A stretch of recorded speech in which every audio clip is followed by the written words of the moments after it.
Netcasts you love. From people you trust. This is Twit. Bandwidth for the new screensavers is provided by CashFly at CACHEFLY.com. The new Screensavers is brought to you by Braintree. Looking to set up payments for your business? Braintree gives your app or website a payment solution that accepts just about every payment method with one simple integration. Plus, Braintree will give you the first $50,000 in transactions fee-free. To learn more, visit BraintreePayments.com/NSS. And by Audible.com. To download the free audiobook of your choice, go to Audible.com/NSS. Curing diseases with genetic engineering, electric motorbikes, and cars. Live from the Twit Brick House in beautiful downtown Petaluma. It's the new Screensavers.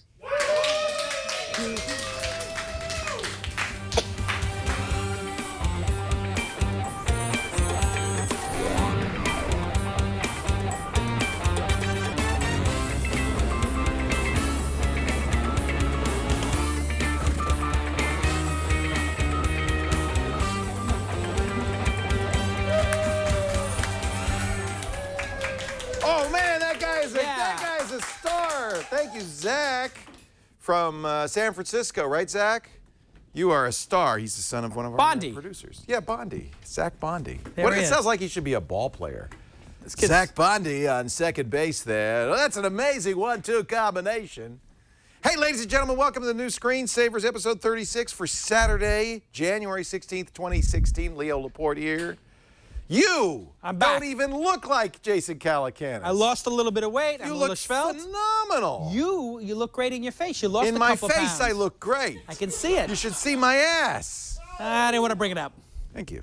We're shooting from the waist up, okay? The guts are here. Yeah, it's all. Just take it from up here, boys. Yeah, no, take it from the, yeah. Yeah. Anyway, it's great to have you. We love having you on the show because you are so knowledgeable about all of this stuff, but you're also fun. You know what? I learned from the best. You've been a great mentor to me doing broadcasting. That's not true, but I am glad. I take a lot of notes. This week in startups, going strong. Yeah, we've done 600 episodes. What? 600, yeah, twice a week we do it. And that's incredible. Congratulations. You know I learned a lot doing This Week in Tech with you. And This Week in Tech is like, hey, here's the consumer side. With This Week in Startups, we're like, how do you build the company? The inside. I love it. So where we leave off is where you sort of start off with This Week in Tech. They make nice bookends. And you and I are both wearing the president's wristwatch, I might add. I did notice that in Cars with Coffee. He was wearing the Fitbit with the GPS. And I just thought to myself, is he on the public server? No, guarantee you not, because this thing has a GPS. That's what I'm saying. Fitbit Surge, they know where which the is football $250. And I thought if I'm going to test all the smartwatches, I guess I should test probably one of the best-selling. Fitbit's certainly on top. Great. And this is the president's smartwatch. It's the best one. But I can't imagine he wears it out of the house because then, you know, people would know where he is. Yeah, it's a little bit of a problem if you're the president and you GPS yourself on a public server. Yeah, you're not going to do that. And it's not like they have two-factor authentication or anything. No, I think he must just wear it around the house. I think he wears it around the house. The White House. He goes, Michelle, what do you think? You like that? I'm going to work it out. I have to say, it is a great device. The only thing that's not good about it for me is the heart rate monitor. Is it not accurate? There he is. It's generally not accurate. It does like an okay job if you're not working out. But when you work out, if you go up to 150 or 60. All of them have that problem. All of them have it. And also, if your skin is not pale white. Yeah. This does not work. So you and I are like, oh yeah, the heart rate works. But if you were... Or if you have a sleeve, if you have tattoos, because Serenity Caldwell's fiance has a sleeve, and he can't use the Apple Watch, and that's because the way these work is they bounce light. They're trying to get into your blood cells, right? It's just like the, you know, when if you go to the hospital and they put that little thing on your finger to get your oxygen level and your heart rate, it's shooting light through. Here it's just reflecting it down. Yeah. It's a nice indicator, but what I have is the Polar Strap. Right, those always work. And they're so cheap now, they're like $50. And when I work out, I use that. I have the iPad Pro, like you have this huge one, and I put that on the treadmill, and then I try to get into those heart rate zones. Yeah. It is so much more accurate than this. That makes a big difference. Yeah. It's super important, I think, getting healthy. I don't find this to be any better than in an Apple Watch or an Android Wear watch, really. It's very similar, except it has built-in GPS. So if you're a runner, you might want this. You can leave your phone at home. You can leave your phone at home. The thing I like about it is everybody has a Fitbit. There's like 5 or 6 different ones. So I have my 2 brothers in New York are on it. A lot of my friends. Compete. And we do the weekend competition for steps. My two brothers are also suffering from FBS, like you and I are. What's that? Fat bastard syndrome. The two of us are suffering from. And so me and my two brothers, we all got fat. And now we're all getting thin, but it's just nice and motivating. It's kind of the human condition, I hate to tell you. Well, in this day and age, everything is stacked against you. And I think these are going to start pushing people in the right direction. Or we could get genetically altered. We're going to talk in just a second to Stanley Chief. For 5 years, he's been working with CRISPR. Yes. And we're going to talk about how this could be used to actually modify, inject new genomes into humans, perhaps eliminating the sadness, the heartbreak of FBS forever. And perhaps even the second worst thing, which is having cancer. Oh, that too. Yeah. Right. I mean, it's actually fascinating. Yeah, it could get cured in our lifetime. Well, you saw the president at the State of the Union. He said, we're going to do a moonshot. We're going to say in this decade, we will cure cancer. That's a big goal because cancer is not just one thing. Oh, so many different things. It's many diseases. Yeah. Everybody's is a little different. Yep. And I think a solution is going to have to involve some sort of genetic We're going to be, I think we might be the last generation to like actually have to bury our friends for this reason, which is just going to be great for our kids. Two very dear, David Bowie, beloved friends, of course, David Bowie and Alan Rickman, both who passed from cancer at the age of 69. God, that's terrible. 10 years away from me, so I do 25 hope. for me. 69 is too young.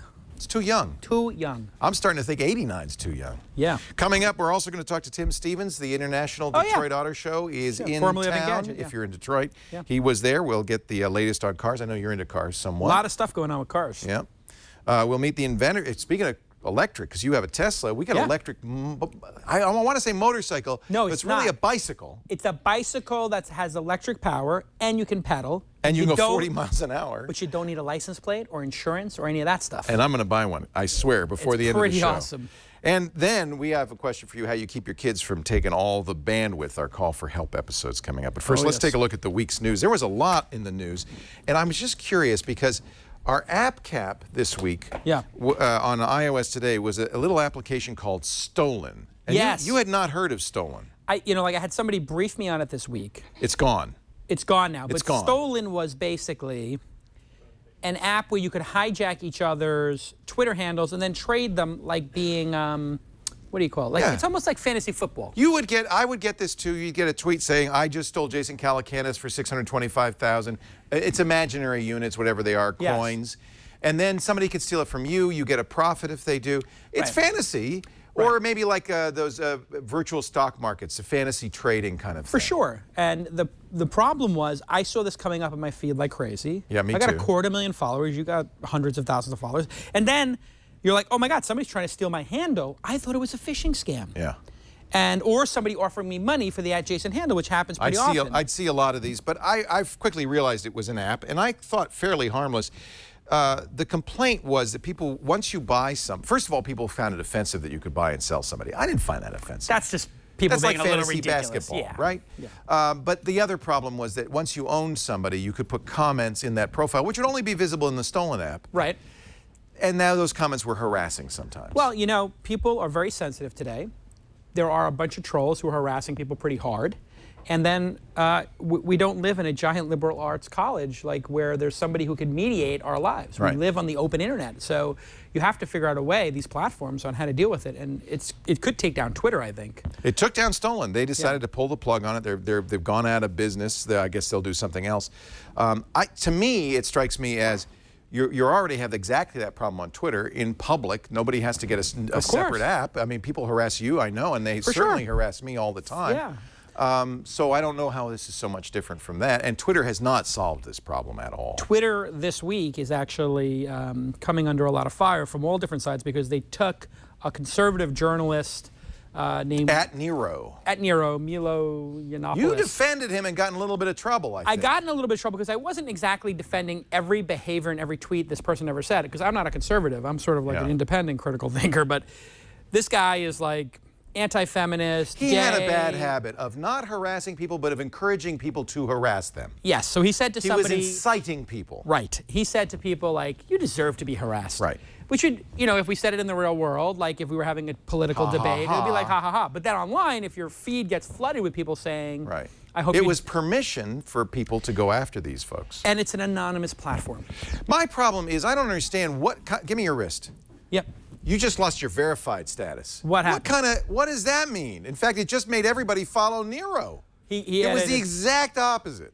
Yes, there's this like little tiny thing where you can be verified on Twitter, which I was verified, I'm verified. Big deal. And well, the whole point of verification was not that you're important, but that this is actually the real person, because it was... People impersonate you, they impersonate me. In the early days of Twitter, there was nobody famous on it. Right. So when Obama came on and when Ashton Kutcher, they were like, no, that actually is Obama, not one of the 100 fake Obama accounts.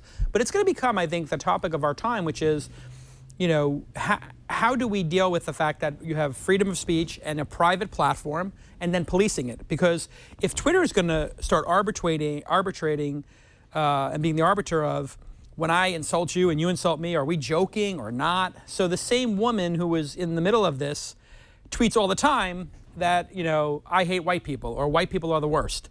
And she's sort of commenting on, you know, white people being clueless to the plight of other people who are not white. And it's like, well, okay, is that racist and is that hate speech or is it comedy? And are some people comedic? Like, what is the guy from HBO who's the... Louis C.K.? Well, Louis C.K. would get barbecued on this, but then the other person who's the news journalist who does the roundtable. Oh, Bill Maher. Bill Maher. So is Bill Maher a comedian or a commentator? Right. And when he makes a joke and says, I hope you die... It's the same thing for Jon Stewart. Right. So who's going to arbitrate all this? He was a comic, but at this point, he's a news commentator, and then what?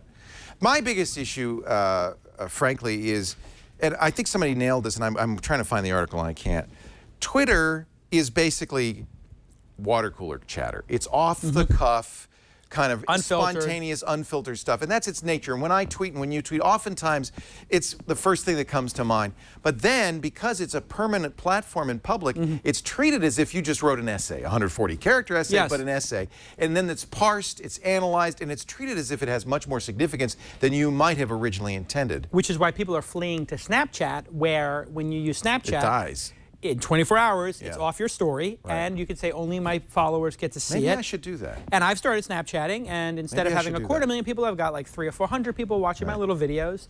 And but that's why I don't like it, because I work all this hard on this video, and it's gone. Yeah, so that everybody. That's so against what I've done my whole life, right? Right, you've lived very transparently, and so now it's interesting.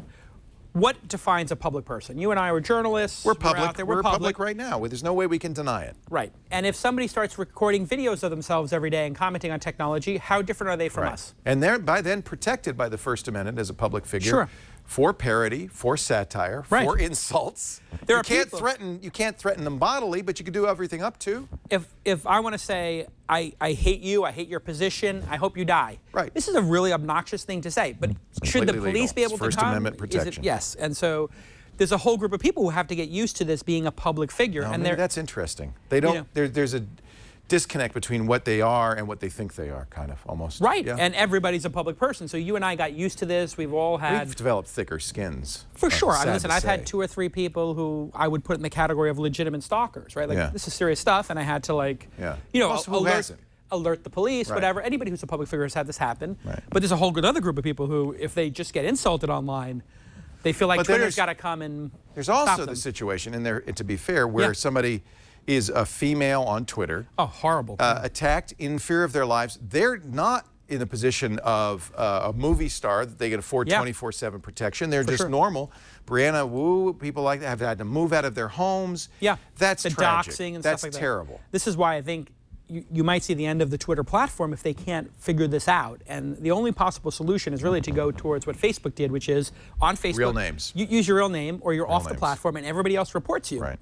And I think that's what's going to happen with Twitter is they're going to offer the verification service, because this has been a big debate internally, I know. They're going to offer that check mark to anybody who wants to get it for just going through like a simple credit card authorization. Maybe you pay $1 or $2 to prove your name's on a credit card or whatever, and they'll just move to real names. But you cannot protect people in an anonymous environment because people can just get a VPN and reload 50 accounts. Yeah. All right, I'm going to ask the producers because there's 2 more great subjects, and you know, when we have a chance, go ahead. Carson's going. Go ahead. Keep going. Bitcoin. I got to read you this. This is Mike Hearn, who is a very prominent Bitcoin developer. He published this on Medium, basically saying Bitcoin is over. And he asked this question. Think about it. If you'd never heard of Bitcoin before, would you care about a payments network that, One, couldn't move your existing money, and that's because the blockchain is getting full. Yeah. It's gotten real problem. Two, had wildly unpredictable fees that were high and rising fast, also built into Bitcoin to handle this congestion issue. Three, and this is a real scary one, allowed buyers to take back payments they'd made after walking out of shops just by pressing a button. And if you aren't aware of this feature, he says that's because Bitcoin was only just changed to allow it. Four is suffering large backlogs and flaky payments. Five, which is controlled by China. Right. That's an interesting one. I don't think people know about that, but a lot of Bitcoin miners are in China. Yeah, the Bitcoin miners have moved to China. It's really interesting. I heard from insiders who were running Bitcoin farms in Europe and in the United States. All of a sudden, they couldn't compete. And then what they found out was the people in China were taking Bitcoin machines, bringing them to coal plants or nuclear plants or hydro plants, and putting them in the corner. So if I'm the manager of Stealing the power. Free Basically, power. yeah. Because that's the cost of it, right? At this point, it's power. It's not, I mean, you buy a couple of GPUs, whatever, you put them into a machine. So if you have free power, you basically can print money. Yeah. And so they were putting at a hydro dam 50 machines, and then they just totally screwed up the whole equation. They had no cost of building Bitcoins. And then the final problem Hearn refers to is that the companies and people building Bitcoin are in open civil war. There's censorship, there's a back and forth, there's Bitcoin XT, there's all these ideas to expand the blockchain. It's now, this is AVC, of course, Fred Wilson, who's probably a Bitcoin investor, but he says it ain't over till it's over. He does address Mike Hearn's article, and he says this is an opportunity for Bitcoin to reinvent itself and save itself. Right.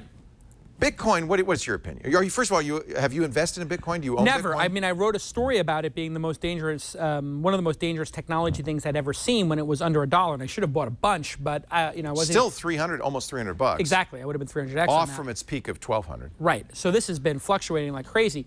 I think it's going to wind up being historically the great proof of concept of virtual currency, of a distributed currency, and of this blockchain. And of how screwed up human beings are when it comes to money.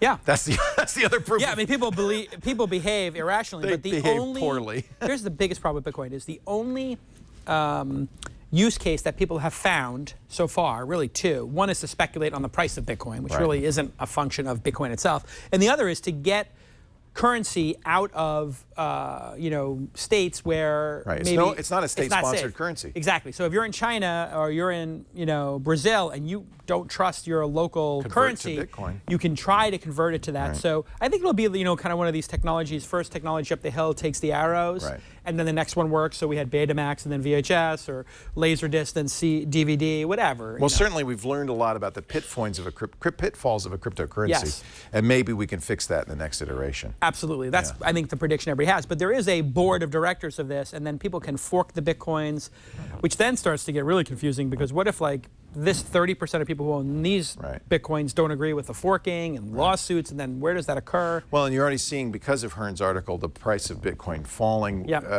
Any fiat currency, whether it's the US dollar or Bitcoin, relies upon the confidence of people who hold it and exchange it. If people lose confidence, the currency's gone. These are not silver certificates backed by a government with a vault full of silver like we used to here. Right. Great stuff. I always like having Jason here because I love the conversations we have about seminal things. And you have, we won't mention Nest thermostats turning off, although it was kind of hard to miss it. It's kind of a disaster. Because Nick Bilton has one and wrote the article that his thermostat stopped working. He woke up with a crying baby at 4 a.m. because the Nest... What a PR nightmare. ...stopped working. It happened to a lot of people. There was a firmware update that broke. People can fix it, but they have to take the Nest off the wall, hook it up to a USB port. Easy. Plus a few buttons, put it back on the wall. Nick said most of the people I know just went to the hardware store and bought a $25 thermostat, and it worked. Well, here you can get a blanket, but in the case they make smoke detectors. If that doesn't go off, it's life or death. Nest had a problem with that because people could wave at their smoke detector and disable it permanently. Listen, it's a troubled unit of Alphabet. Interesting. It's a troubled unit. Is it harder for them to succeed as an Alphabet unit as opposed to a division of Google? Here's what happens. I think it's brilliant that Larry decided and Sergey decided to do Alphabet, because now what happens is if the unit was troubled, which it seems that Nest has some issues, well, the truth will come out quicker. There's nowhere to hide it. So, You know, they had this issue, drop cam. A lot of people love that product when they got bought by Nest. A lot of people are really upset about that transition. Things didn't work as well. So the product drop cams everywhere. We love our drop cams. They're great, and until you know, when they transfer across, that people were having problems with them, and then there's fidelity problems with them. So one of the things that I use as my proxy for how good a company is doing is when the employees of the company come to me as an angel investor and say, I've got a great idea. Would you give me the first 50K so I can leave Nest and go start it? Well, then you don't believe in the mothership all that much, That's a right? bad signal, isn't it? Yeah, I got a half dozen of them coming out of Nest saying, like, hey, this unit's, I don't want to work for this guy. And so Tony Fadell. This guy, you mean Tony Fadell? Yeah, listen, I don't know Tony personally, and I don't like to make things too personal, but business is personal. People are inspired to go work for, you know, Elon Musk. Marissa Mayer, maybe not so much. I think Tony Fadell might be more in the Marissa Mayer camp as opposed to the Elon Musk or Steve Jobs camp. But I think he might think he's Steve Jobs. Right. But you know what? Steve Jobs didn't have these kind of problems with his product. Right. Jason Calacanis, always a pleasure. Are you ready for a call for help? Always. Let's help some people. On the line from Brampton, Ontario, Canada, it's Jeremy. Hi, Jeremy. Hey. Hey, Leo, how are you? I am great. Welcome to the show. Thank you, thank you. Is that a ceramics collection behind you? You'd have to ask my wife. It could well be. It's always the wife's fault when ceramics appear. Absolutely. Yeah, little darlings right on there. Yeah. Little darlings. Oh, you recognize them? Isn't that what they call those ones? The little darlings they sell about 1 in the morning? I'm worried now. I got a What little can we set at do home. for you, Jeremy? I've got a problem. Down in the basement, I have a modem where my service comes in. And there's 4 cables connected to it. One goes to my computer. 2 of them go to my computer. One goes to my entertainment center, and it's connected to my TV, a DVR, an Apple TV, and an Android TV box. Wow. But the last cable, that's all through a splitter. That does that. Yeah. But the last cable goes upstairs, and it goes to Netgear, our 6100 router. Mm-hmm. That provides Wi-Fi for the house, and that works very well. Mm-hmm. And there's 2 cables come off that. One goes to the kids' computer, and the other one goes to the Xbox. And the problem is, when the kids go on their computer, they suck every bit of broadband I've got right out of the system. My computer slows to a crawl, and the Android box is unusable. You just can't use it. Yeah. What's your internet download speed from your? 25 down and 10 up. And you usually get that? Normally, yeah, 23, 9, 25, It's actually and kind of around reasonable. You could saturate that, though, pretty easily. Yeah. So the first thing, of course, is uploads. People don't usually think that uploads impact download speed, but you can easily saturate the upload because it's a smaller number, although 10 megabits is pretty good. But if there were a lot of uploading going on, that could kill your downloads. For sure. So that's number one. But what I think you probably want is a router that supports quality of service, or QoS, or a more sophisticated device that could even, do more to control bandwidth. We used to talk about building a proxy server with SQUID on it and using SQUID as a way to say, you get a megabit, you get a megabit, you get a megabit, I get 10 megabits, that kind of thing. But your system is so complicated because you don't really have one router controlling everything, And no, my modem doesn't support QoS. I know that. Yeah. So Sagecom, it doesn't I think support. what you want is a QoS router, but you want it higher upstream. Because right now, what's happening is you're taking your stuff off the modem directly and then going to a router, right? Right. I would move the router closer to the modem, have the router get a better router that supports QoS or bandwidth shaping of some kind. We just saw at CES a wonderful router from Synology, who's not known for routers; they're known for storage. Storage. Yeah, they make great storage systems. But this router, in fact, if you watch Father Robert's review of this router, has a very nice interface dashboard for controlling exactly this, saying, here's how much bandwidth each device gets, things like that. Do you know what the boys are doing on the computer? Because I have to say... What are the boys up to? Well, I have a feeling that there's some user BitTorrent imagination. clients going on here. Well, that's why I mentioned uploads, because... Right. When you said uploads, that to me was, somebody's doing BitTorrent on this. Could be. No, Yeah. they're not doing that. What they're playing mostly is it Dota? Oh. Something of the ages. Yeah. And Steam games, which I know Steam takes a lot of resources. So it's gaming that's killing you. Oh, well, I mean, you have 25 megabits, that's a lot, but remember, if you're all using it at the same time, if you were, for instance, watching an HD stream from Netflix, you could go 9 or 10 megabits. You could take half of your bandwidth. Wow. Yeah. So putting a router near my modem, that would solve that issue? Well, it would give you more control. So what you want is a router between the internet and everything. First of all, it's more secure. But secondly, then that router, whether it's the Synology routers that run DDWRT, have some very sophisticated bandwidth shaping. But even I have an AC3200 from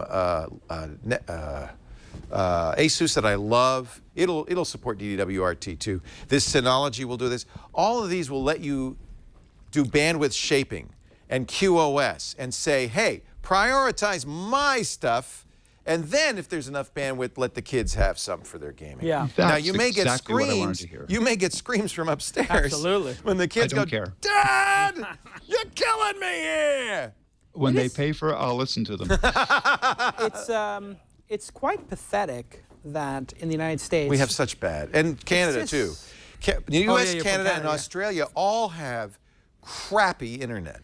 Yeah, and we have such amazing. I mean, these are three of the wealthiest, countries with the highest standards of living. It really shows what like the regulation of, the telecoms has done. They have a stranglehold, and this is no incentive for them to increase the bandwidth. In both Canada and Australia, the issue was that the telcos were owned by the government, and then they were kind of let go, and so there's government involvement, but there's also private enterprise. But it's very similar to here, which is this ugly mix of private enterprise and government regulation ends up with something that makes no one happy. Right. And we're in a terrible state here in the U.S., but I think Canada's not much different. This will be the sleeper.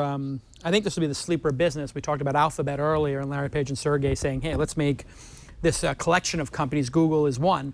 That fiber company they have is really crushing it. Right. And they have massive demand. And what the big secret about that company that people don't know is they're running fiber to people's homes. And then the idea is going to be... This is their gigabit fiber. Yeah, and so Google Fiber will then be requiring that if you get Google Fiber at this price, you have to have your router put out a Wi-Fi signal. So they're going to become a telco in effect. Yes, and then on top of that, Elon Musk is working on low Earth orbit satellites that are, have not that, 800 millisecond latency, but like 50 millisecond, 100 millisecond. Which is totally usable. Yes, and so what happens is but you have to put up 800 satellites. I use something... As opposed to 10. But it works. I use something similar. I was just on a cruise on Royal Caribbean. They're using a technology O3B that does that in effect. Low Earth orbit? They're low Earth orbit, very low. I was surprised at how low latency it was, well under 200 milliseconds, very high speed considering I'm on a boat in the middle of the Atlantic Ocean. And it's because they will aim their antennas at the satellite as the boat's moving, and they have beam forming. It's very interesting. The further back the satellite is, the more bigger latency. it can, more latency, but And the bigger wider the the range it can cover. Yeah. When you want to have it narrow and you're closer, you can get that less latency, but... How many does he have to put up? The inside line is 850. 850. But the good news is Elon owns a rocket ship company. So he could. And So he could. it works out pretty well for him. But the interesting thing is these are not huge satellites. They'll only be up there for 2 or 3 years. They're coffee cans. Yeah, and then they just die. Yeah. But this will change everything. That's the problem with low Earth orbit. Of course, your orbit degrades faster because you're... Much faster, because you have resistance and you're... All of this is not going to help you, Jeremy. Yeah, so anyway, put up a couple satellites, you're good. Yeah, I've got a satellite ready to be launched any moment. What you want is bandwidth shaping and QoS. You could do that if you put a router closer to your cable modem. That's going to make it easier. I'm going shopping tonight. Good job. Perfect. Thank you very much. Thank you, Jeremy. Send these kids to boarding school. Bye-bye Yeah, now. that's actually the best idea. Get them out That's of here. the best idea. Get them out of the house. Boarding school. They're like rats. Just get rid of them. Hey, coming up next week, we've got a great co-host, one of my favorite photographers, Frederick Van Johnson, will join us. If you've got questions for Frederick, here's how you can ask him. Need tech help? The new screensavers are here with answers. Email your tech questions to newscreensavers@twit.tv. Just a bit, we're going to edit DNA, and I have a prediction that you may write a check for this motorcycle we're going to take a look at. I know you like electric vehicles. Your Tesla, by the way, is beautiful out there. It's you still love your Model S? I love it. I mean, Should I get the X? Totally get the X. I have I'm going to get one. Those doors aren't going to be like that at the No, they'll be after a fine. year? These are fine. I have a lot of friends with it, and I'm on the I've list. been in it a bunch. After you visited, I put a deposit down. Yeah, nobody ever regrets buying a Tesla. Do you like period. the multimedia system? Because I wish I had Android Car or honestly, Apple's my CarPlay. feeling on it is like their system is amazing, but And for navigation, having that big screen, that's nice. It's totally life-changing. Does it use Google Maps? It uses Google Maps. So they're fantastic. up to date? Yeah. It's generally up to date, but it doesn't have Waze. So Yeah, really what I did was, I think the state of the art is basically having the iPhone 6 or whatever big phablet, and you get that like Uber drivers have the $15 suction cup that goes on the dashboard. So I was going to put this in the window. You Absolutely. think that'll work okay? That's the iPhone 7 Plus Plus. I know there's a car out there somewhere. All right. It is definitely the way to go about it. But that's about the size, by the way. The iPad Pro is the size of is smaller. No, yours is bigger than this. It's 17 inches. It goes. It's like. Sheesh. Absolutely. It makes me nervous. It's so big. I'm afraid I'm going to knee it at some point. Do you ever knee your screen in your Tesla? Never, never. It's when you first get it, I'll tell you that in all honesty, when you first get it and you're in, traffic. Yeah. You tend to want to watch And there's a TV. browser. Yeah. The browser doesn't support video. That's not it's good. 3G, but you do find yourself like going to the favorites, and you're like, what am I doing? I'm looking at Facebook in traffic. It's a major problem. I think I'm not going to do that. The reason it would be interesting, we talk to Tim later in the program about what's going on, but I think the real upside of this autonomous is going to be I can browse. You can browse. You can do all. How much time are we all going to get back? An hour and a half a day? 2.5 hours a day? Have you downloaded the autonomous stuff in your S? Unfortunately, my S is so old that it was pre-sensors. Oh. So that's why I got to get the. That's why you got to get an X. X, yeah. All right. Well, you and I will have a car race with Absolutely. our X's. Those cars are too. You know what the problem with the Teslas is? They're too fast. They're too fast. Oh, I don't want to tell you, I got clocked out on the 280. When I first moved up here, I got clocked There's no cops on the 280. You could go as fast as you want. I found them. I found one. It took me a while, but. There's one. And this He's waiting for this guy. Guy's like, you know how fast you're going? I was like, you know what they call that guy? The entrepreneur CHP. They're waiting for you. 93. That's not bad. I was like, that's not so bad, is it? And it's he's not just bad. like, There's no traffic. It's 8 lanes. It's like the hills. I was the only guy. Now I set it at 82. Our show today brought to you by Braintree. If you are a startup and you want, or you've got a website or an app and you want to have mobile payments, look, you got to have mobile payments, but you want to do the best mobile payment system. You want to use, if it were me, I'd say, what are those guys at Uber? What do they use? I like that. Yeah. Or Airbnb. Or what are those guys at Lyft using? I like it with Uber where you're in the car, you go for a ride, you're done. What do? You get out of the car. Yeah, no. You don't press a pay button. You get out. They're using Braintree. Yes. Braintree's V.0 SDK, their one-touch system, is amazing. And the thing is, not only do your customers love it, you actually solve the problem of shopping cart abandonment because your customers trust it. And it's a very simple system. Have you ever used the buyable pins, the Pinterest buyable pins? Yeah. Braintree. That's Braintree. Really, the best part about it is because a lot of my startups use it, you drop it in once. 10 lines of code. Right. And then what happens is something new comes out, like Apple Pay. Yep. Now, if you decided to build it yourself and you want to be a hero. You have to write new code. Now you got to stop the dev team and go back and do 6-8 weeks of work. Oh, and then Apple has some problem. Okay, another 2 weeks of patching. You know what you do to add Android Pay when they added that? You open the control panel, you check a box. Exactly. That's it. Yeah. That's it.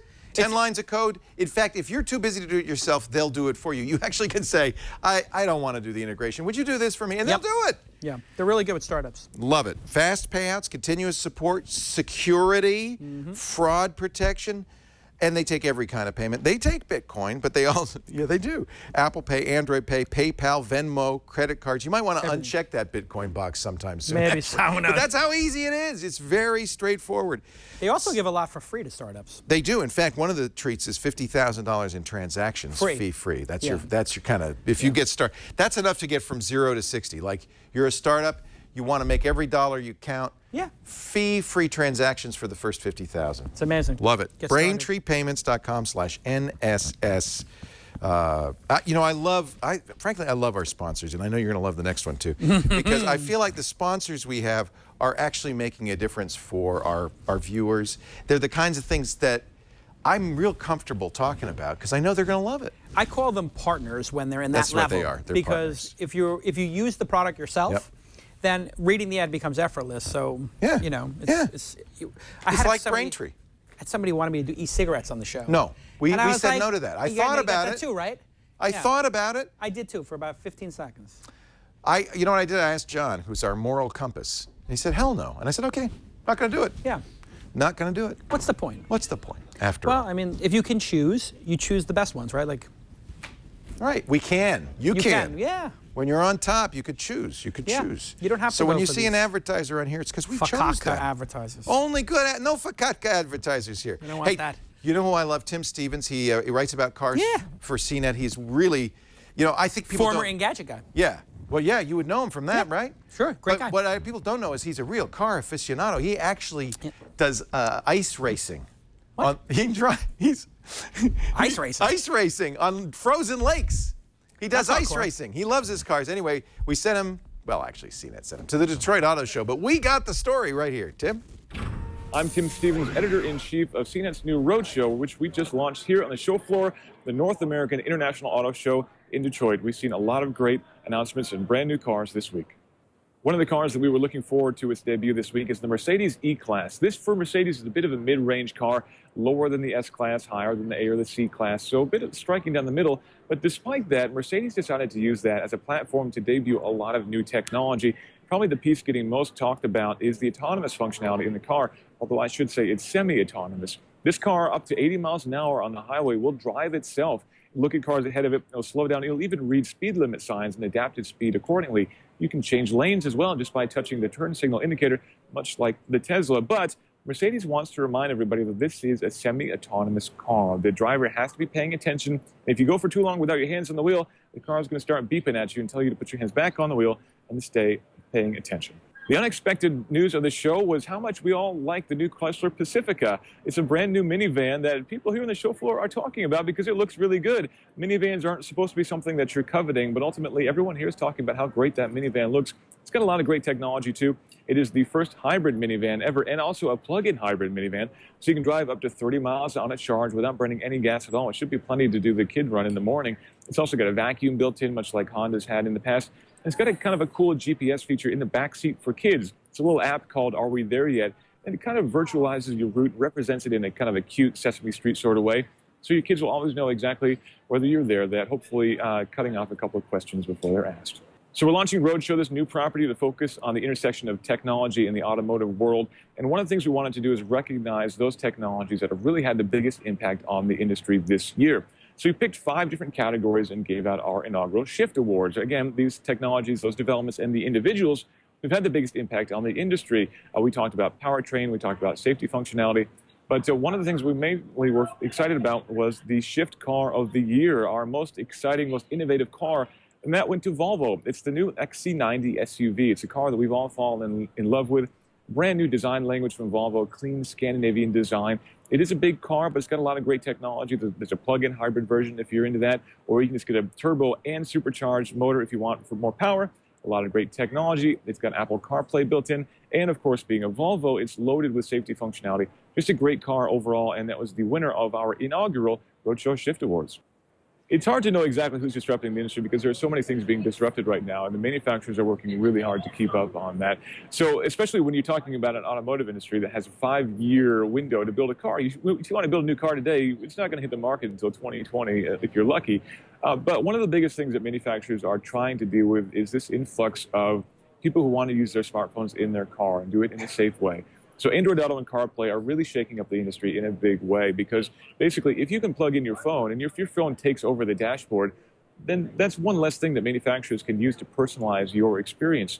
And it's all about personalizing your experience. You know, people choose cars based on taste. If every car looks the same from the inside, then ultimately it won't really matter which car you buy.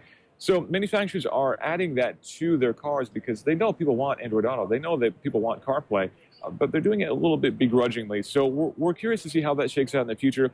Just about everybody is signed on with both platforms, which is great. But I think that manufacturers want a little bit more options for personalization within those platforms. And again, I'm curious to see how that shakes out. It's hard to pick a favorite car from the show floor because there's so many beautiful cars. I'm sitting on the show floor right now looking around me at many of these beautiful cars. It's got to be the Ford GT. That was a car that made its debut last year at Detroit. It's Ford's carbon fiber, 2-seater, hypercar with a twin-turbo V6, way more power than you need. It's lightweight. It's got flying buttresses. It's a gorgeous thing. I would love to take one of those home, but unfortunately, it's not quite in my pay range just yet. But maybe someday on a certified pre-owned program, I can afford something like that. But car of the show or the floor, it's got to be the Ford GT. Again, I'm Tim Stevens, editor-in-chief of Roadshow, which is available at theroadshow.com. You can follow us on Twitter at Roadshow. I'm at Tim_Stevens. We'll have the latest news of automotive, technology, and everything in between. I'm so proud of Tim that he's now got kind of his own publication under the CNET aegis. I think that's great. Roadshow. Yeah. That's really great. Well, I mean, it's always great an editorial or broadcast when you can align yourself with your most passionate interest. The thing you love. Yeah. Makes going to work so easy. You know what? I love science, and I'm really thrilled to have Dr. Stanley Chi here. He's assistant professor at the Department of Bioengineering and of Chemical and Systems Biology at Stanford. Dr. Chi, thank you for joining us. Thank you. And he is going to tell us about clustered, regularly interspaced, short palindromic repeats. CRISPR. CRISPR. You know about CRISPR. You've heard about CRISPR. Yeah, of course. What is CRISPR, Dr. Chi? Oh, CRISPR. Crispy fish? Crispy, yeah. Oh, Yeah. no. I always order the crispy bacon. So I love the crispy Is bacon. CRISPR a tool? Is it a technology? Is it a system? Is it something? Yeah. What is it? So CRISPR is a biological system.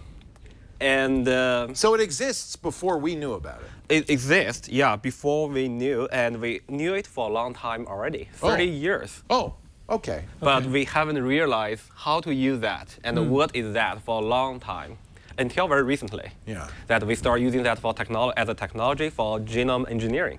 So clustered, regularly interspaced, short palindromic repeats. These are repeated DNA sequences that are the same backwards and forwards. That's exactly right. And what did we think they were for? Oh, that's a great question. So when people first saw that through sequencing in bacteria, like in E. coli, and people don't know what's about, and they only know they are repeats. They saw it there. They saw there. But it could have been junk DNA. It could be junk DNA, but fortunately, they are not junk DNA. What's it for? It's for, actually, it's an immune system for bacteria.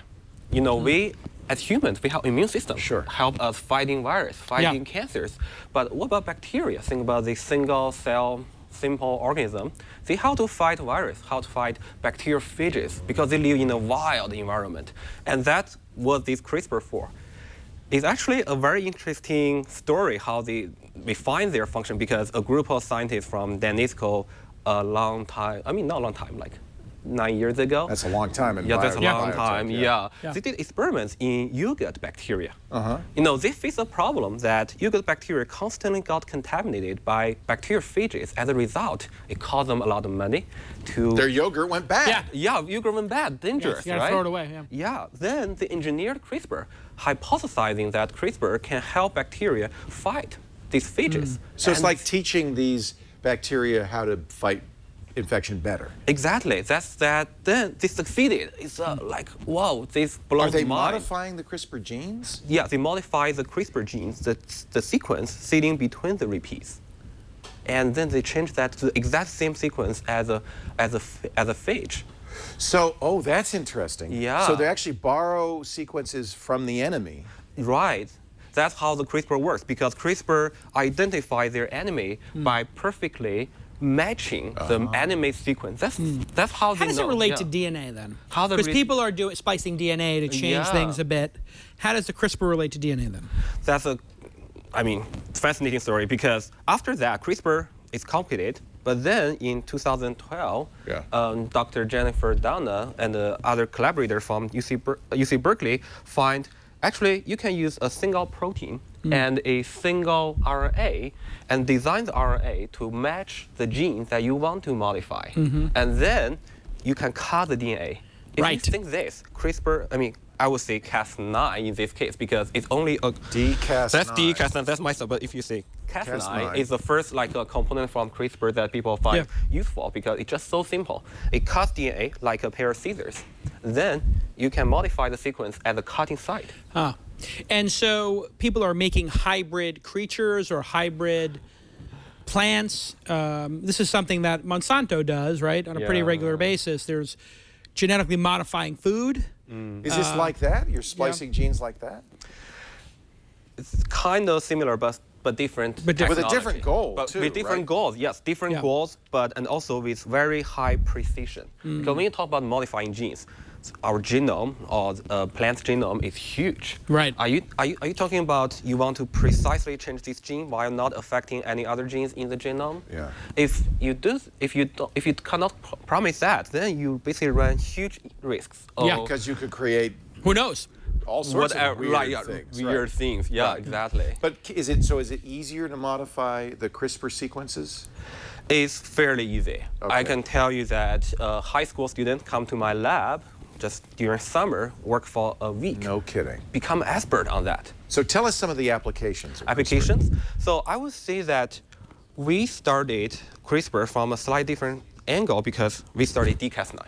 What is dCas9? dCas9 is dead Cas9. We make Cas9 dead. Cas9 is cut DNA. It's cutting DNA. We don't want them to cut DNA because that's dangerous. That can modify the DNA, and also you modify the DNA forever, permanently. Right. It reproduces that way forever. Right. Yeah. Something goes wrong. How can you reverse that? We create dCas9 because we want to make sure we don't modify any real physical DNA. By the same time, we want to change the function of the cells. So that's why it's dead. It's dead because it's not cutting DNA, but it still can be used as a GPS to perfectly find a location in the genome, and then you can do something on it. For example, we can control how this protein how this DNA become a protein.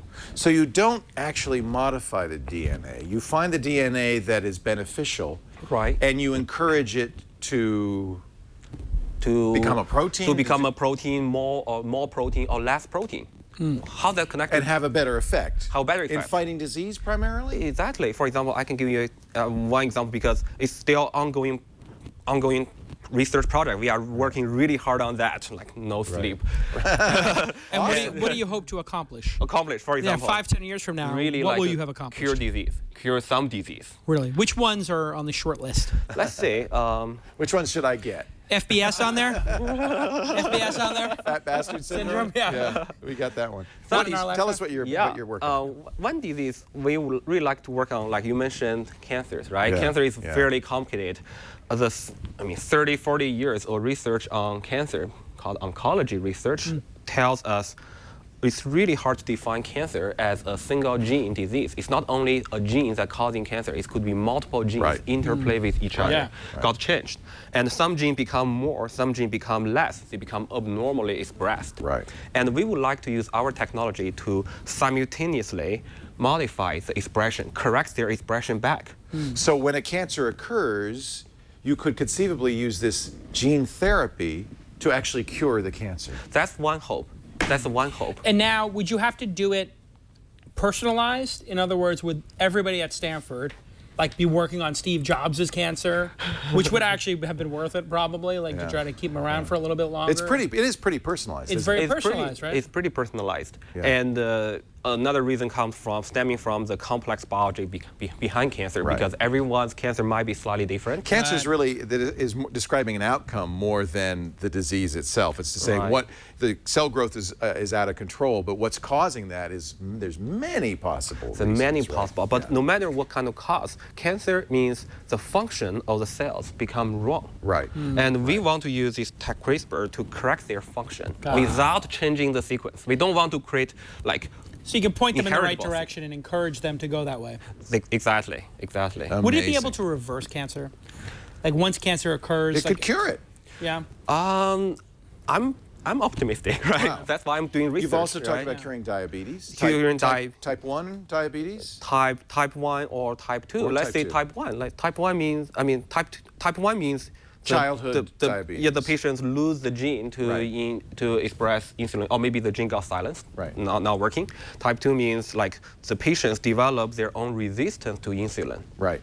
So we would like to think about along the line. For example, if the patient's gene for expressing insulin is silenced, then can we use the dCas9 to switch on this gene to make the cells, the pancreatic cells working again? Or in the case that the patients hate somehow the cells start hating the insulin, they get rid of insulin. They're resistant. Can we suppress those cells? Usually those cells are immune cells. Let's stop them from doing that. That's bad. How long have you been working on this in this field? How do we? That's a How long have you been working on this? How long? Yeah. Oh, I've been working on this since 2010.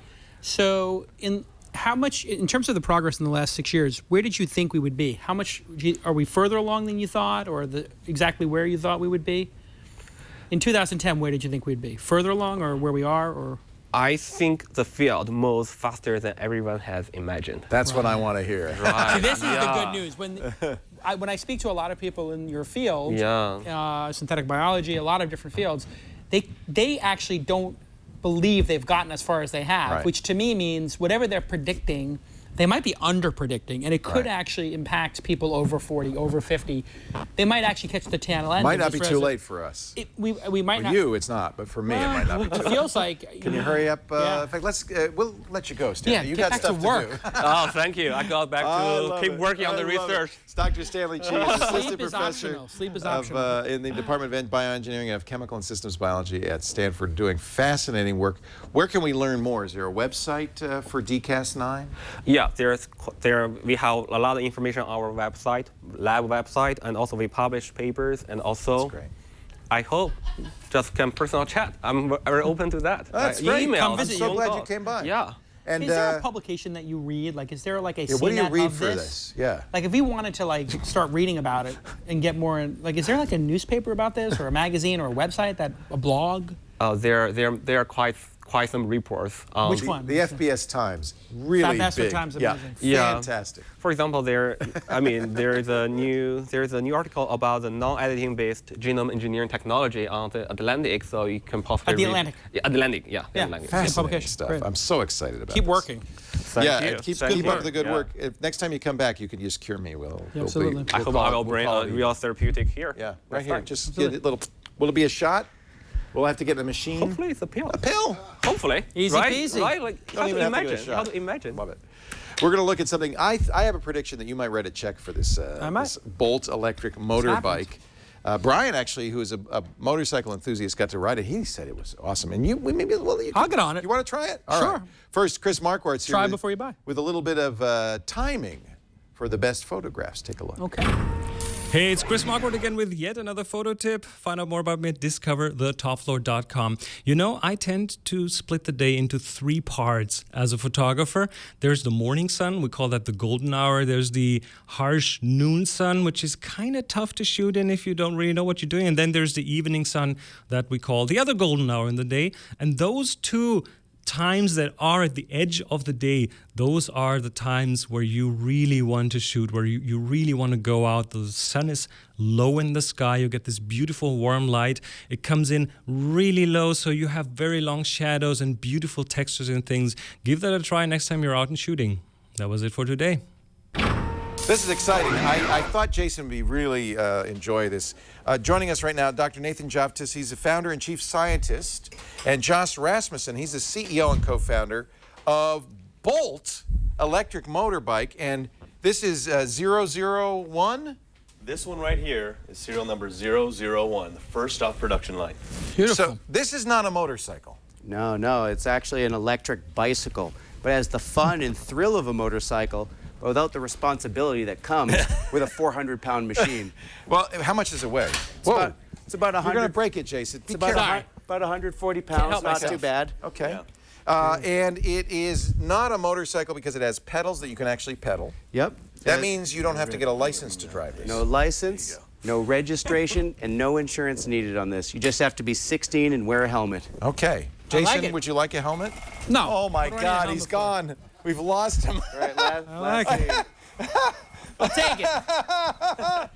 So tell me a little bit about the specs on this. How big a battery is it? This is the battery. I take it this box is the battery. Yep, there are 2 batteries. It's a 33-volt, 300 amp system. You said lithium iron. Lithium iron phosphate. So lithium has a broad chemistry. Yeah. And we use the most environmentally friendly cells. We make our batteries from the cellular level. They look like C-size batteries. Wow.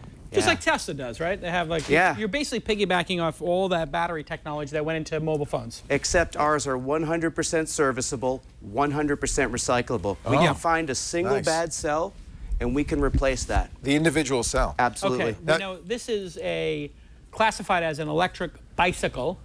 So these You're a little out of breath, speed? Jason. Was that breathtaking? Was that exciting? I like it, yeah. No, it's pretty exciting. Well, I almost killed your camera operator. So. That's all right. Kara's been there That was the exciting part for me. But how fast?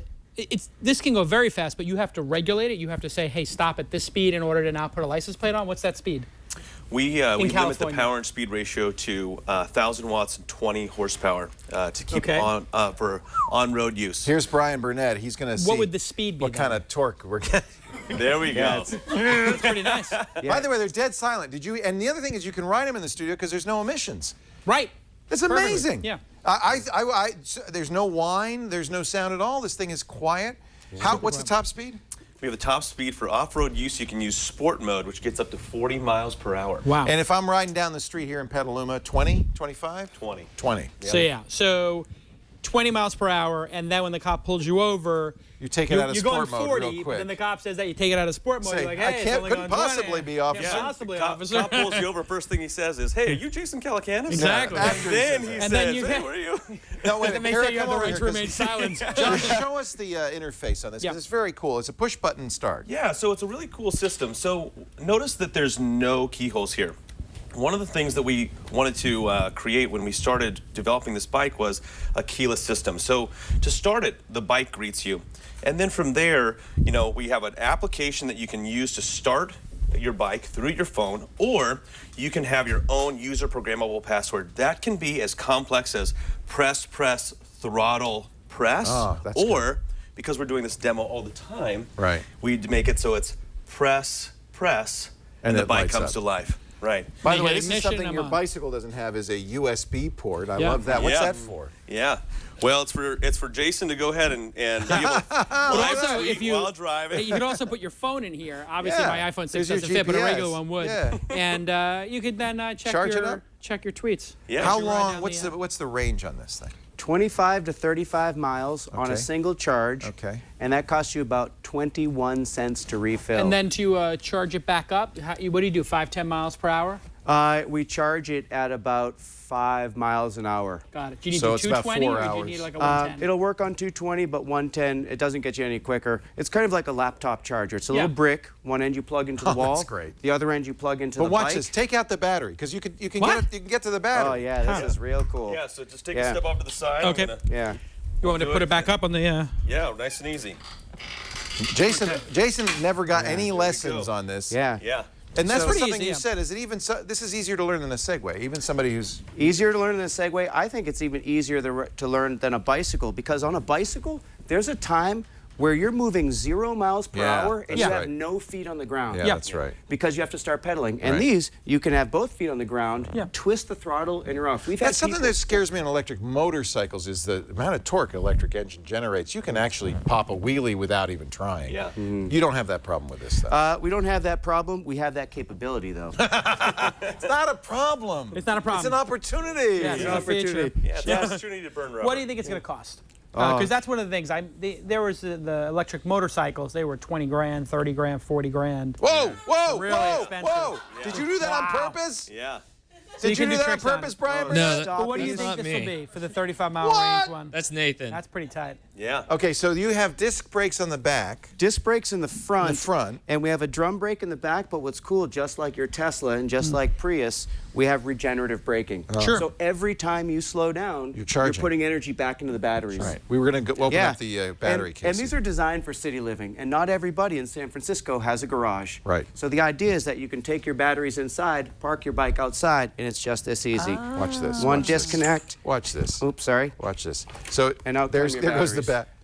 Wow. Which also means you could have a second set. Oh yeah. Sure. Have Swap them them out, charging, ready to go. swap them out, and Yeah. this is better than a supercharger. You're ready to go. Ready to go. What is the cost, you think? Because is this ready to be purchased now, or pre-orders? What's the state of the we've company? got people lining up already. Cost. And they're paying $5,495, and it is worth every penny. $5,495. Okay, so it's Wait a not minute. You for said everybody the yet. twit price would be $6,495. You're going to charge me little more? extra, a little extra. No. Wait a minute. Special wait a price minute. today. I thought I was getting a special FBS deal. premium. FBS premium. Okay, so $5,500. That's actually great. It's less than a Segway. Yep. And what do you? These are brushless motors, right? I mean, I expect these will go for a long time, right? Absolutely. Yeah.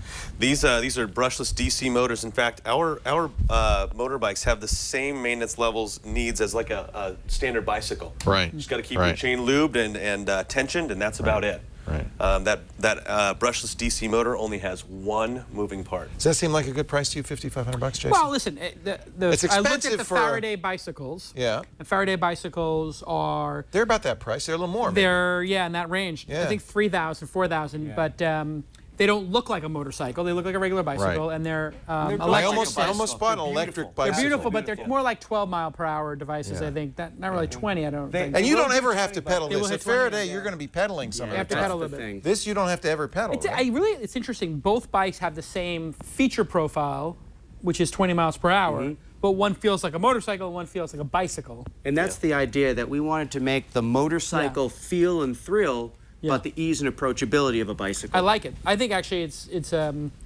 Motorcycles scare me a little because they're so heavy. Yeah. You know, and I worry I'm going to fall over. But this isn't one, that heavy. It's not that heavy. No. You know, I could see myself riding down the And street. you don't have on to this. constantly fill it up with gas. I have to say, like, it's when you own a Tesla and I haven't been to a gas station in 5-6 years. You don't want to go. It's just like the whole idea of going to You a don't gas wanna station, go. you kind of forget that is something we used to do every week or every 2 weeks, and that cost and that time. It's really, really convenient. But And what the will this at scale? environmental- right. At scale, let's say it's 5 years from now, what do you think you could get the cost down to on these? Well, so we wanted to offer these, we wanted to introduce these at a price that would reflect production. So at $5,495, it's actually very appropriate. If you're comparing this to an electric bicycle that has about 1/10 the amount of power and 1/5 the amount of battery, you know, to get anything of any quality for an electric bicycle, you're starting at $3,000. Yeah, $3,000 or $4,000. And to get this type of ride, performance, and feel, it is worth every So penny. people are waitlisted, right? Oh, yeah. Yeah. And you're making them in San Francisco, which is cool. Yeah. Are you starting to sell them now, or? So we started selling these 100 days ago, and Okay. in that 100 days, we sold approximately 70% of our 2016 production. Wow. That is the amount of demand that So we've had. there's a backlog. Yeah. And we're very fortunate because, you know, one, we wanted to make something that was really fun for us to ride, but also approachable. And between Nate, myself, and our other co-founder, Zach Levenberg, we have over 55 years and 155,000 miles of riding experience, plus a world record. Who's got the world record? So Zach, who's actually not here today, actually has a world record for the longest moped ride in history from San Francisco to the southern tip of South Tierra America, del Fuego. Tierra del Fuego. Yeah. On a moped. Actually, the Puch Maxi, the gas-burning cousin of this bike. These were inspired by the mopeds of the 70s. It feels like a moped a little bit. It has the feel of a moped. I feel like and a then mod when I'm riding it. It's I love really that, interesting because in China, the electric bicycles have gone Everybody supernova. rides them. Everybody's got Yeah. them. And then now Germany, Denmark, It's the next big thing. You guys are riding Sweden, the wave. a lot of people Yeah. are doing it. And then here in the United States, we're right at this moment where people are starting to, Faraday, yourselves, just starting to get on these devices. And it really could change things because not having to have insurance and not having to have a license, and the price is pretty good. Brian Burnett did our test drive. Brian's a real motorcycle rider.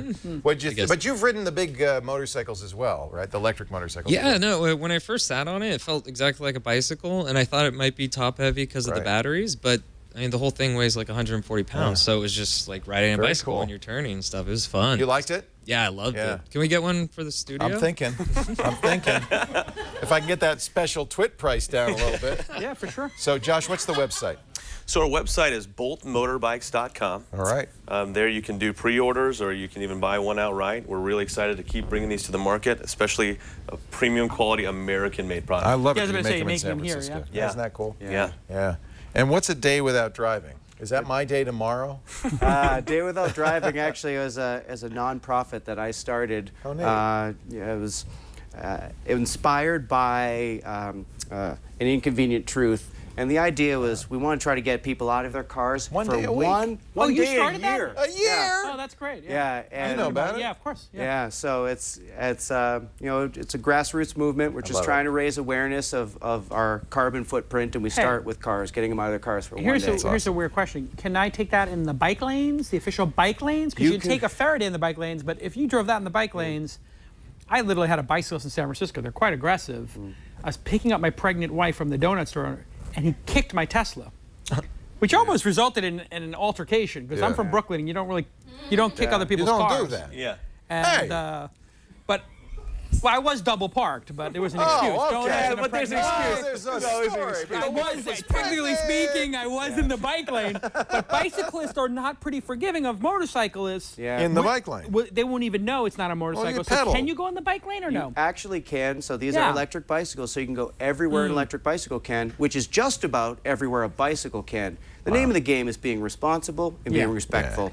So what about being in the street with it? You can, and that's the beauty of it, right? Yeah, so you can be in the street. You're not going to spend time on the the bike lane. sidewalk. Bicycles are on the sidewalk, but if you rode this on the sidewalk, you're gonna run into some troubles. But you can park them on the sidewalk. So, so when that is so key. Oh yeah, it's huge. When I go to my favorite burrito spot in the Mission District, I park right outside. And while I'm eating my burrito, they're watching people What's your just favorite burrito spot? El Toro. El Toro. Okay, Now, wait a good second. man. That's Do the Nathan cops Javits. know? He knows what he's talking Do about. the cops know that it's, or are you going to have a thing with police like wanting to give you a ticket and be like, where's your license plate? No, we actually have been pretty active in approaching the authorities, the police, Explaining the this park is a rangers. bicycle. Yeah, get ready because they're coming. Yeah. Yeah, you got to put something on it. Like, this is not a I motorcycle. want to have it's a little an electric sign. bike. It's a bicycle. It's a bicycle. You know, Very cool. when I ride these bikes in Golden Gate Park, next to the cops on horses during Hardly Strictly Bluegrass, they don't say, hey, are you in sport mode or No, economy they can mode? tell. They say, holy crap, that thing is cool. Love it. And you can go off-road with All right, it. I'll take one. Yeah. I'm kind of sold. brought your He just said he checkbook. was in Golden Gate Park. I kind of called like him. I it. said, bring your wife, bring your God pink damn slip, it. bring your checkbook. Come on down. I thought I was going to get a $600 fee for coming on the show. Now it's costing me 6 dimes. Hey, coming up our mailbag in just a bit, but first we want to talk a little bit about, oh, look at that. Who was that? Was that you doing That's that? Nate. You're doing Stoppy. Oh, I love Stoppies. What is Stoppies? Stoppy is like a wheelie, but you're riding on the front wheel. Don't do that at home, kids. Yeah, not Don't do that at home. Stoppies. All right, I want to move over here because Really we're going to cool. talk a little bit about Thanks for showing it to us. Audible.com. Isn't that the greatest? Beautiful. I hope you brought your checkbook. Hey, I want to talk a little bit about Audible. Oh, yeah, I didn't know Audible. Oh, My yeah, favorite. you've heard of Audible. I was listening to Audible on the way up here. If you go to audible.com/NSS right now, you can get a free audio book. You'll be signing up for that gold account. That's a book a month account. You also get the daily digest of the New York Times. I hope I can give a tip. I have a selection. I have. You know what? This is the problem now. Too many? When we first started doing these ads, you could pick a book. Now I got like 500 books. Well, I'm what are you listening to? Well, you got it on your here's the iPhone thing. right there. The thing I've really been getting into is my You wanna daughter see? is There's in the my car. book, The Life-Changing Magic of Tidying Up by Marie Kondo. I'm gonna have to I get swear to God. I really love get that? this book. Oh, I know about this book. It's This is the one about Con getting rid Marie. of clutter. Yes. And you put into 3 Spark buckets. joy. No buckets. Whatever. If it doesn't spark joy, you get rid of it. Yes, my wife had me do this in my closet. She has this on Audible. Yeah, Marie Kondo. This is awesome. I'm going to listen to it. All right, what are you listening to? I have a 6-year-old daughter. Yes. And, you have kids in the car. Yeah.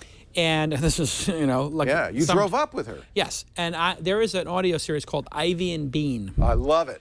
And I have bought 2 of them so far. Those are for kids? For kids, Ivy and... It's kind of weird. But anyway, somebody's pulled up Ivy and Bean. And so I have Ivy and Bean, and I have Ivy and Bean. I don't have Take the Cake. I also have the babysitter one. When you can have a kid book that the kid enjoys. She's 6. She's 6. But it's not so bad. You kind of like it too. And they're an hour each. Perfect for a drive. So it's fantastic. And you know what? They're funny, and she's listened to each at least 10 times. Oh, that's nice. So we get in the car. She's like, I want Ivy and Bean take on the babysitter. I want this Ivy and Bean. It makes driving delightful. We listened to, when we had a road trip with the kids, they were a little older, Holes, which is a great book. What's the one about the upside down of being brown? Or anyway, it's just some great young adult stuff. I have The Hobbit as well. The Hobbit. Which is amazing. Because when I was reads that one? That one, Is I'm it not sure good? who's reading it. It's very good. Okay. And she likes certain parts of it, like when the dwarves are singing about breaking the plates and everything. That's the one I have, The Hobbit right there. Yeah, We by just pulled it Rob up. Inglis. So he's one of their better narrators. It's It's fantastic. And you can see it's got a lot of stars. The only problem is she's a little too young for it, so she likes me to play certain sections of it, like when they sing. Right. But for me, I love it because when I was in Boy Scout camp, we used to go and they had the same Hobbit on cassette tape. Right. So that was our treat when we were 12 years old, is you would listen to 1 hour and then go to bed. So we'd sit around the campfire and then we'd have hot chocolate and listen to an hour of The Hobbit. So it really is, your mind when you're listening to Audible opens up and you start really having this great experience because you know, so much of our lives, you're getting pounded with alerts and emails and distractions and video games. It transports you. Their new TV campaign is really that. It's you surround yourself with the book. It becomes a part of your life. And I have to say, I am a huge Audible fan. We know you are too, and we hope you all will become Audible fans. If you aren't already, go to audible.com/NSS and try it free right now. Free book? Yeah, what do you get? Nothing to lose. You basically sign up for the gold plan, which means a book a month. Your first month's free. You can cancel the first 30 days. You get to keep the book anyway. Because that's one of the things I love about Audible. Unlike the old cassette days where you got the cassette but you sent them back after a month, you own that book forever, and that's in your library. You can listen to it again and again. And there's another series on there that I've bought. I got 4 books from called The Great Courses, where they go and they record all of these professors. And so the one I have is Building Great Sentences, Exploring the Writer's Craft, because I'm a writer, right? I started as a journalist. I still write a lot. And it really taught me how to write great sentences. And I listened to it while I was walking around with my Fitbit. I take a walk in the Presidio. I walked over the Golden Gate Bridge listening to this, 24 chapters. And, you know, for $10 to be able to be a better writer. And then instead of listening to music, I'm improving myself. I love it. But, you know, they also have they have all the great courses. Building Great Sentences. Which were very expensive.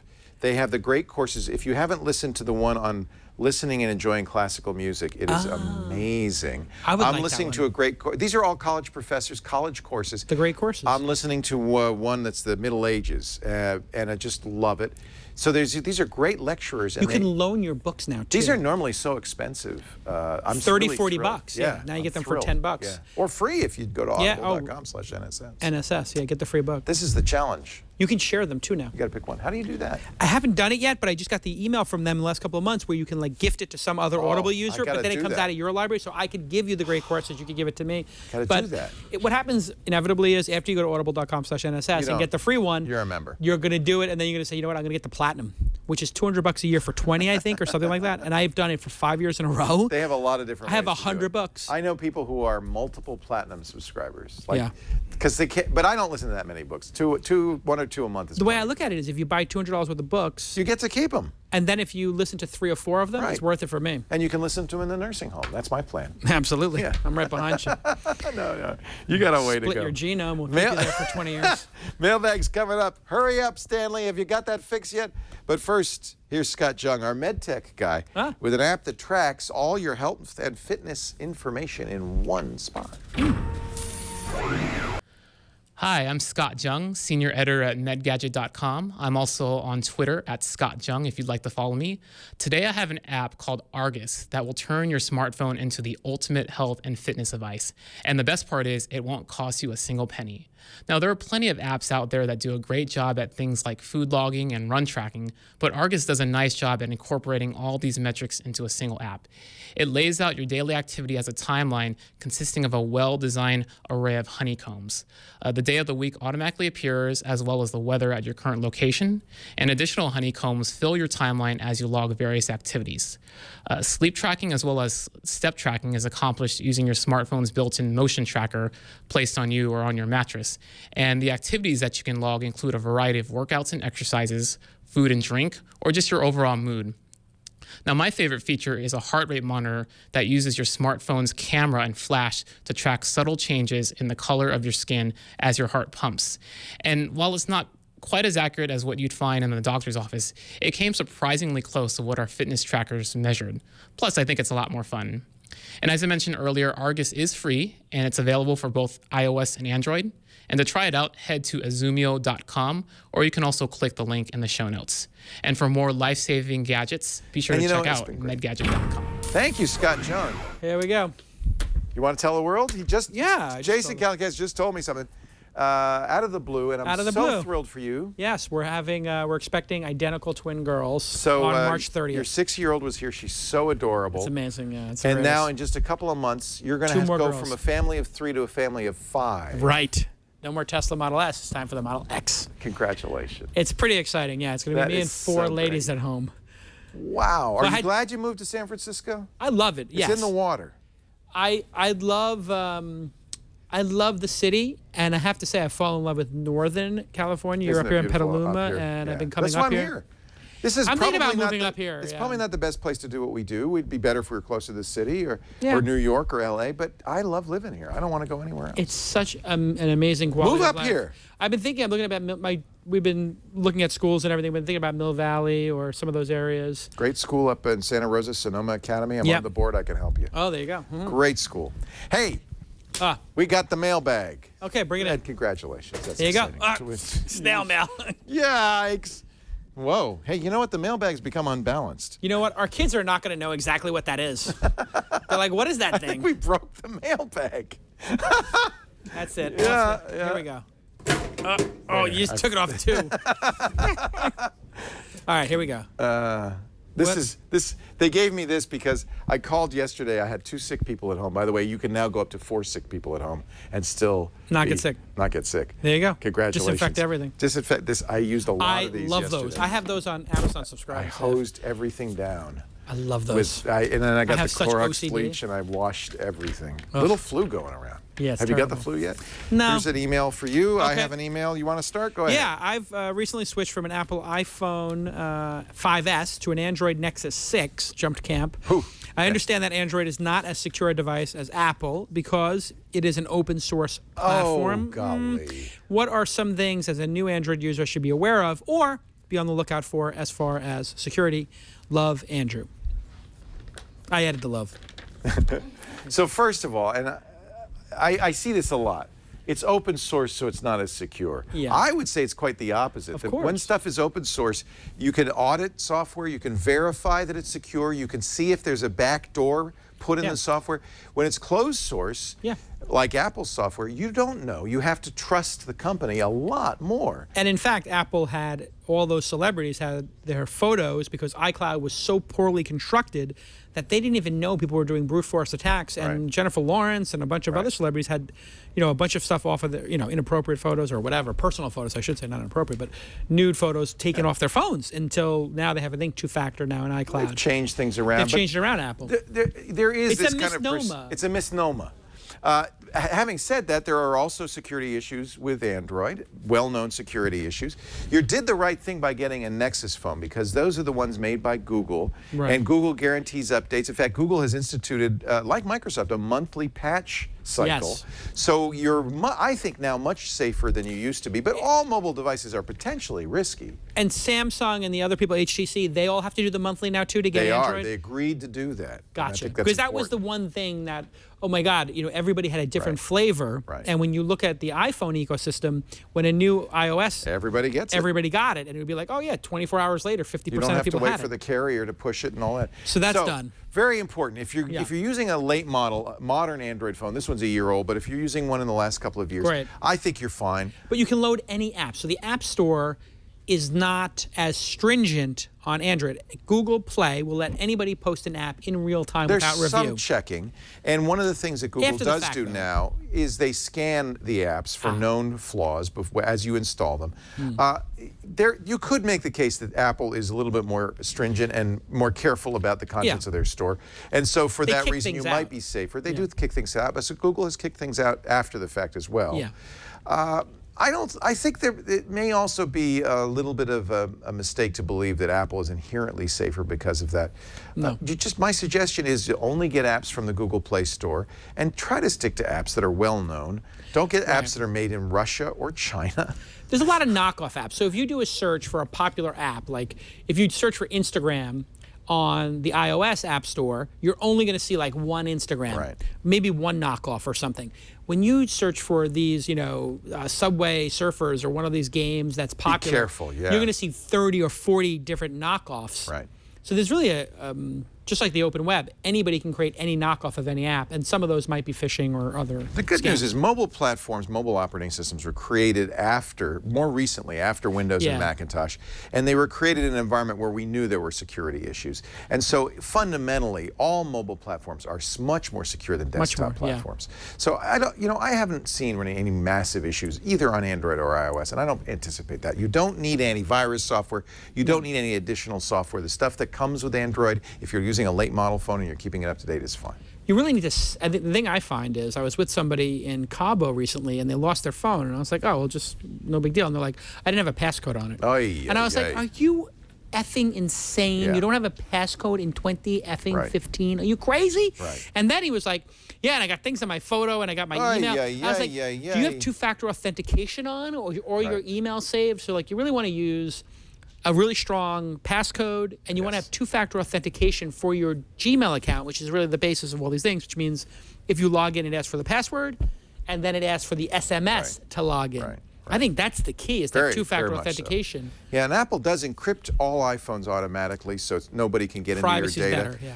Android phones are not encrypted generally. Your Nexus 6 actually is, but in general are not, and you need to turn that on, but you can only turn it on if you have a passcode. Turn on encryption, turn on your passcode. Yeah. That means if somebody gets your phone, they can't do anything with it. Install Android Device Manager. That is a product from Google that lets you wipe the phone if you lose it. Remotely. With a text, I think you can text your phone and get like where it is. It also has a Find My Phone feature, much like Apple. The nice thing too when you have Android is you get a lot of other features that Apple won't allow. So if you want to have things like Prey or other browsers, and like I think Prey is one of those ones where if somebody steals your phone, it takes a picture and opens the microphone up, so you can actually listen to them. Yeah, Apple won't allow that. They won't allow privacy. that for privacy reasons. So you're making trade-offs. One system's more open, one system's more controlled. I use both. Truth. I see you use an iPhone. You're happy but I also have a Samsung S5 at home that I love with the curved display. So I usually have. Oh, you have the S6. I have the S5 right now with the curved, but I got to upgrade to the S6. The S6 is with the curve is so beautiful. It's like a jewel. It's gorgeous. A beautiful phone. Yeah. Well, and you also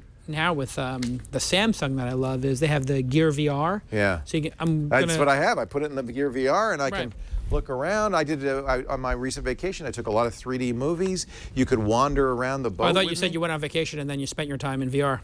That's a good idea. Next time I'll bring my I went to Hawaii and I transported myself to Fiji. You can join me on my vacation if you have a cardboard will do it too. Absolutely. No, I think there's no reason not to get Android. Get the phone you like. That's really what you should do. And they both have issues, but they're both safe. And I don't think there's anything. We're living in the golden age. We are living in amazing times. Yeah. Amazing. Golden age. Here's Rhonda. She has I love this, a 10-year-old son who's so into electronics. It's borderline obsession. Right on, Rhonda. Yeah. I'm glad you're supporting that instead of saying get off of that device. Yes. Other things 10-year-olds could be obsessed with that are not as good as computers. Right. I got the idea to harness his obsession and use it for his future good, and yours too, Rhonda, could be your retirement plan. Yep. I want to get him into computer programming. I'd like to know which laptop would be the best for a beginner to learn programming. I'm a single mother of 4, so an over-the-top expensive computer is not an option at the moment. Sure, yeah.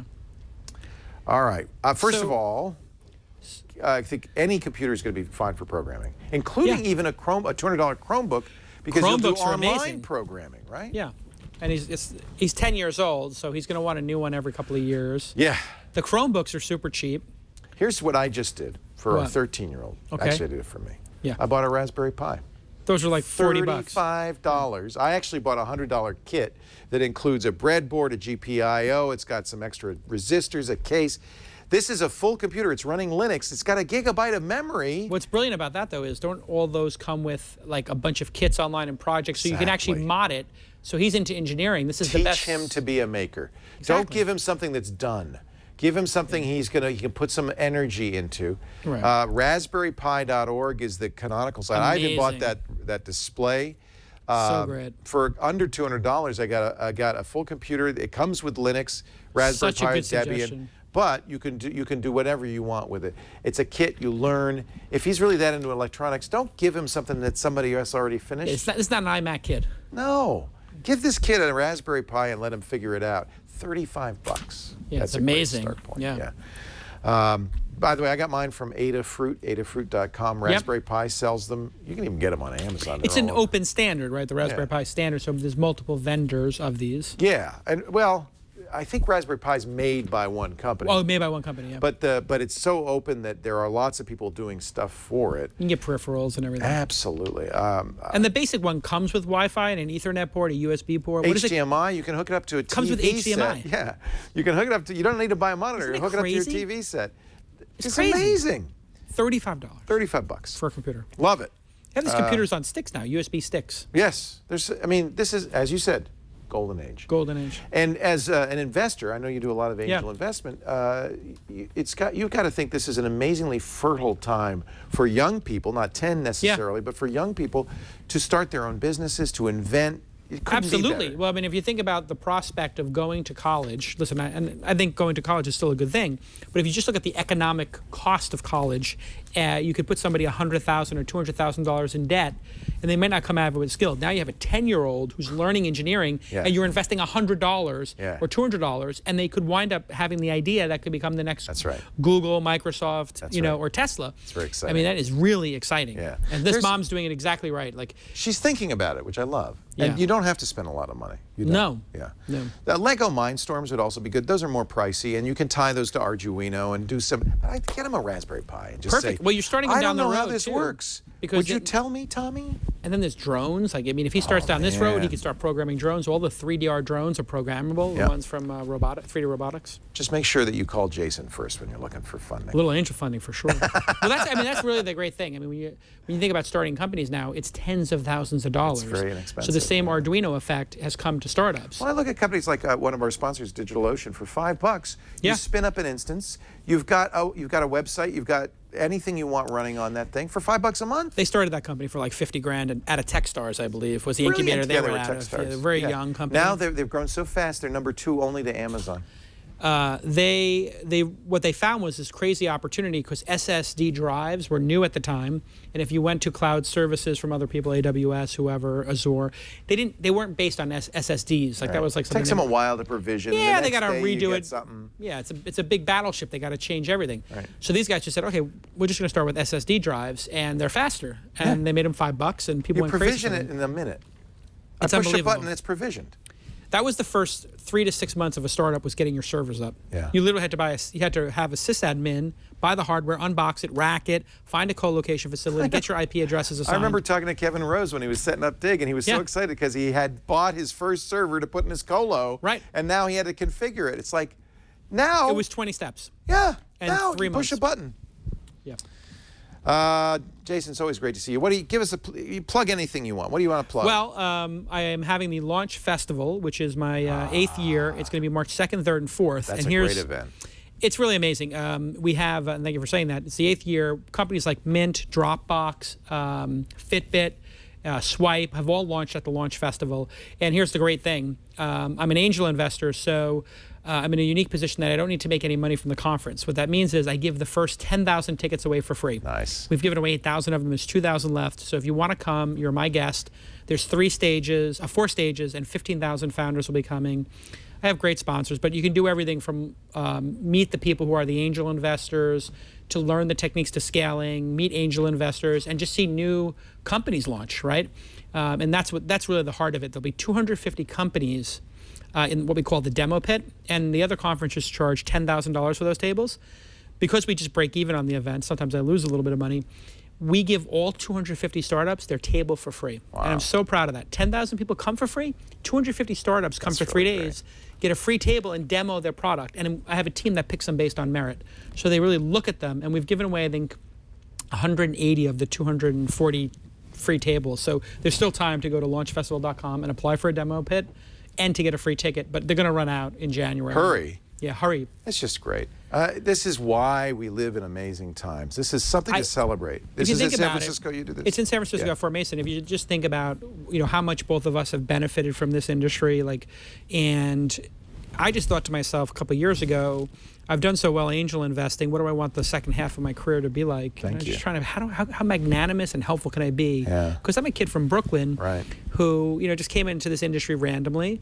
And people accepted me, and they really supported me. A number of people. Esther Dyson gave me a free ticket to her event. I always remember that. Rel 1.0, yeah. Well, she let me come to PC Forum, which was a $4,000 ticket. And what happened was I told her I was going to go there and just lobby crash, and she was like, "I'll give you a ticket."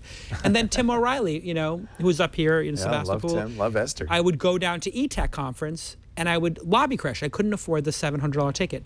And literally, Tim O'Reilly came to me. It makes me, emotional. He handed me a ticket. He said, "Don't tell anybody I gave it to you, but go ahead and you can go listen." Oh, that's I was awesome. like 25 years old. I hadn't started Engadget. I was That's a nobody. That's so nice. And you'd think about that nature of Silicon Valley, of being so inclusive and supporting other people and believing in other people. I've just thought to myself, gosh, what's the most I could do? And every year I talk to my team of 10 and say, what's the most we can do for these founders? Give them a free table, help them meet investors. And we email them and say, how can we help? Right. And they're like, give us money. I was like, okay, I started an angel fund.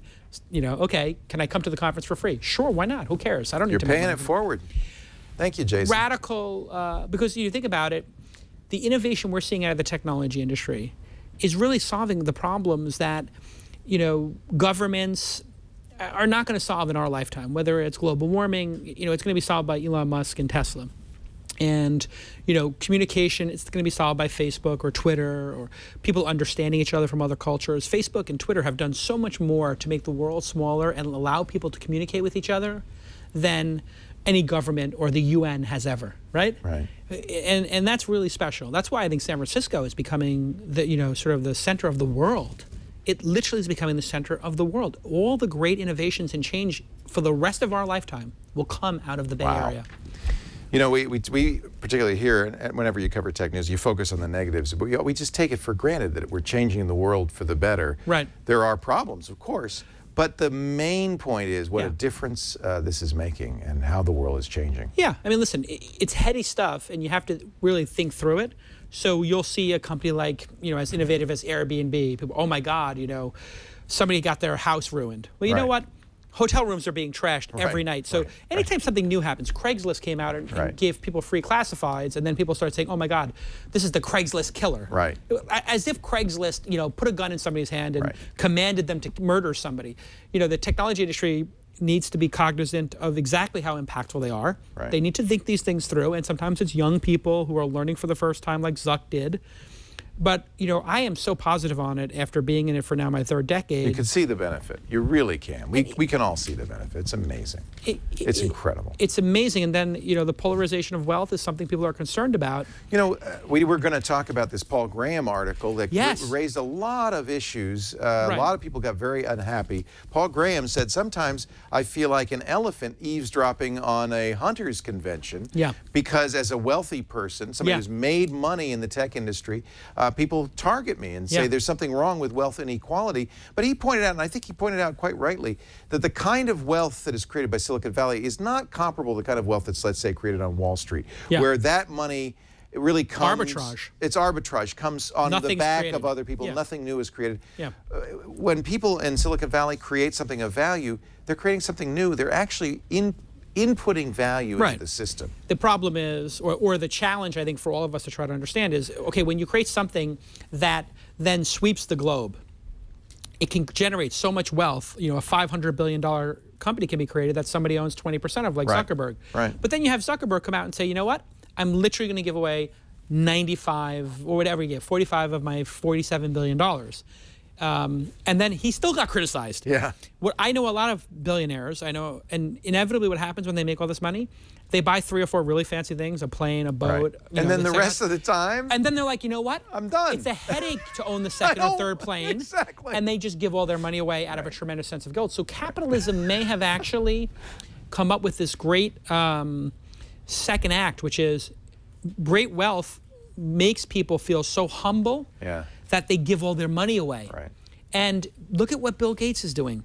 He's going to wind up changing the world more by giving away all the money he's giving away than by what he did at Microsoft. So it's really 2 acts. It's 2 acts. Both of which Zuckerberg, have changed the world. Massive wealth creation. I would argue that as much as Zuckerberg has done in his short lifetime, he will do twice as much when he gives that money away. Hey, always great to have you. It's so great to be here, I don't know, Leo. every time you're here, I'm thinking, don't leave, let's do more. But we got to let you go because the ice cream shop is closing. Yes, and my daughter is going to come around and she's drinking kombucha. So I hope they gave her the non-alcoholic kombucha. Thank you, Jason Calacanis. Thank pleasure. you all for joining us again. A great day on this show. I love the new screensavers. I hope you do too, and I hope you'll come back every Saturday, 3 p.m. Pacific, 6 p.m. Eastern Time, 2300 UTC. If you can't make it live, don't worry. On-demand audio and video is always available. twit.tv/NSS. That's the website, but of course, we're everywhere you get your podcasts. iTunes, and we have a Roku app. We have an Apple TV app, Android, iOS, Windows. Things are starting to get traffic, right? Like the Amazon apps and stuff like that. Absolutely. They're starting to get like 5–10% of the traffic coming to the podcast. That's made a big difference in podcasting because it used to be 90% of our audience had to figure out how to subscribe on iTunes, connect their iPod, download it to the iPod, then get in the car. Now it's all on your mobile. And there are all these apps, and you know, we get as much traffic from Stitcher as we do iTunes easily, easily. Yeah. So that has changed, in fact, for the better, the podcast economy. Absolutely. It's pretty amazing. But I'm going to give, I want to announce this, all my money to my wife. Thank you for It's taking the pledge. Congratulations, Spouse honey. pledge. Thanks for joining us, and we'll see you next time on the New Screensavers. Bye-bye, everybody. All right.